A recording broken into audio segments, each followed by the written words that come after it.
How's it going, everyone? Happy Friday to all of you in the States. And speaking of states, we've got a new state of play. I totally did not plan that, but we've got a new state of play scheduled for October the 27th, featuring 20 minutes of third-party games, new looks at previously announced games, plus new reveals, so that should be pretty cool. Looks like it won't be too in-depth on first-party stuff, but we'll talk about that. Grand Theft Auto, the trilogy, the definitive edition is launching November the 11th. It'll be launching digitally on that date. A physical edition will follow. We'll cover that. And here's an interesting one. NetEase Games has acquired a Grasshopper manufacturer, the same studio that is behind No More Heroes and has worked on a couple of other pretty notable titles. Some of those games are a little low-key, but very interesting news. We'll talk that at the end of this video. I can see a lot of people being kind of upset about that, but again, more on that at the end.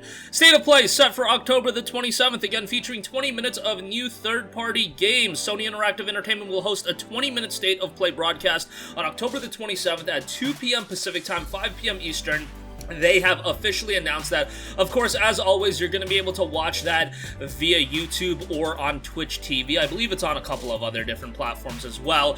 Specifically noted by Sid Schumann over on the PlayStation blog, he noted, "Hello again, just a quick note to tell you State of Play returns next Wednesday, October 27th at 2 p.m. Pacific Time, 10 p.m. BST, 5 p.m. Eastern. This time out, we'll be focusing on announcements and updates for upcoming third-party releases headed to PlayStation 5 and PlayStation 4. The show's looking to be around 20 minutes or so, and we'll share new looks at previously announced games, plus a few new reveals from our partners around the world. See you Wednesday."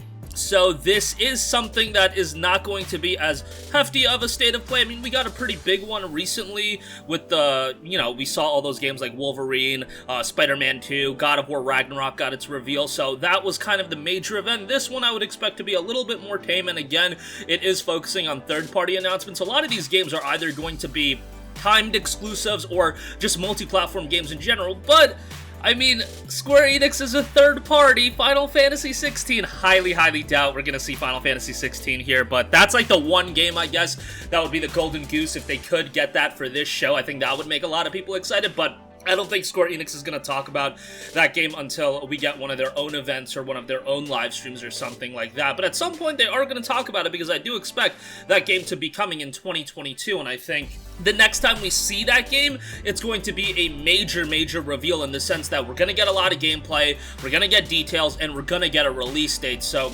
that's kind of what I'm waiting for from a third-party standpoint, but that is going to be a either exclusive or a timed exclusive on the PlayStation 5, so yeah. 2022 looking pretty solid for the PS5 as a whole. I know some people might have their opinion about Horizon and God of War being cross-gen. I'm not a big fan of it because at the end of the day, you're just not going to be able to utilize the PlayStation 5 to the fullest, but with Final Fantasy 16, GT7, God of War, and Horizon, I mean, that's a quadra of games. That's a pretty darn stacked quadrant, and, with other games potentially also dropping in 2022.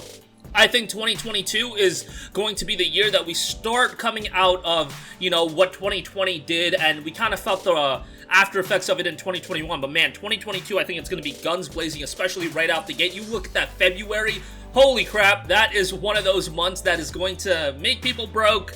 If you're looking to pick up everything, I mean, Horizon, Dying Light 2, Elden Ring, I believe King of Fighters 15 is out that month as well, Sifu, a lot of cool stuff coming out in February, so I think early 2022 is going to be absolute gangbusters. Okay, moving on from that, Grand Theft Auto, the trilogy, the definitive edition, is launching November 11th. Remember, GTA 3, Vice City, as well as San Andreas. Now, there's some interesting things that you need to know about it. First of all, $59.99. Oh boy, that's not going to make people all too happy. $60 is quite pricey, and that's a little bit of a bummer. We better be getting a good upgrade on this. This, of course, includes, again, GTA 3, Vice City, and San Andreas, updated for a new generation now with across-the-board enhancements, including brilliant new lighting and environmental upgrades with high-resolution textures, increased draw distances, GTA 5-style controls and targeting, and much more, bringing these beloved worlds to life with all new levels of detail.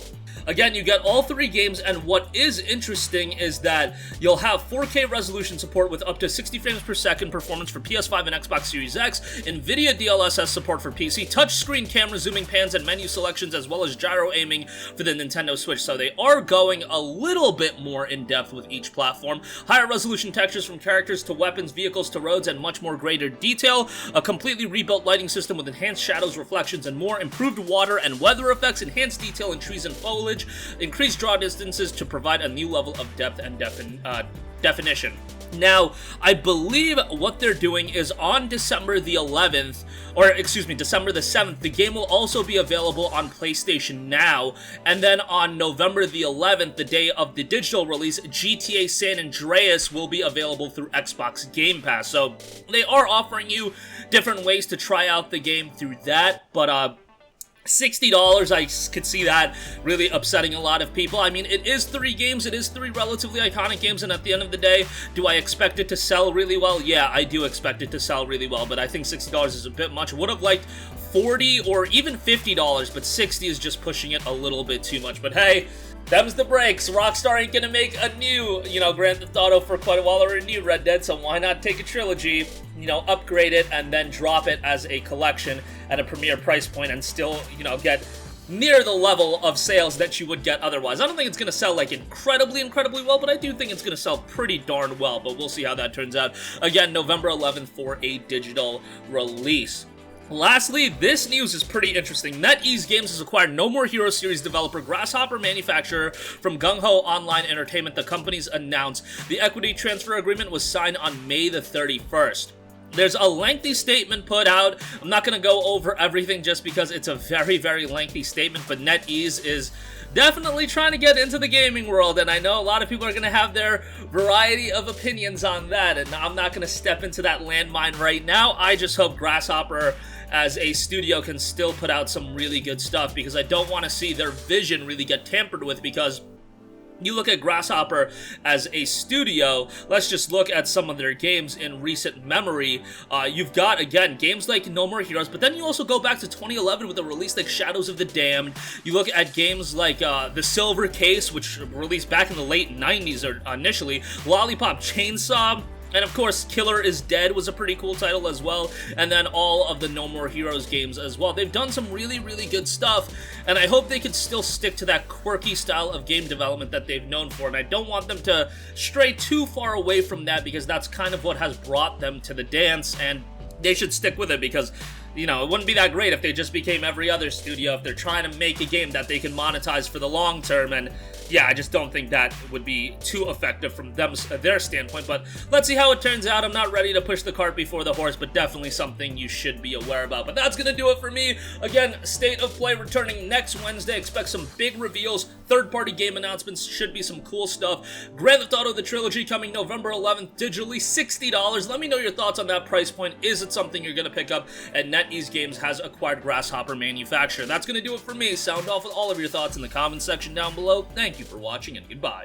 Hey guys, we hope you enjoyed the video, and if you did, make sure to hit the subscribe button, and if you're already subscribed, do us a favor and hit the bell icon. This way you'll be notified whenever we post a new video. That's the best way to keep up with all of our uploads, and we usually try to upload 2 videos a day. And with the bell icon hit, you'll be notified whenever we do upload a video. As always, thanks for watching.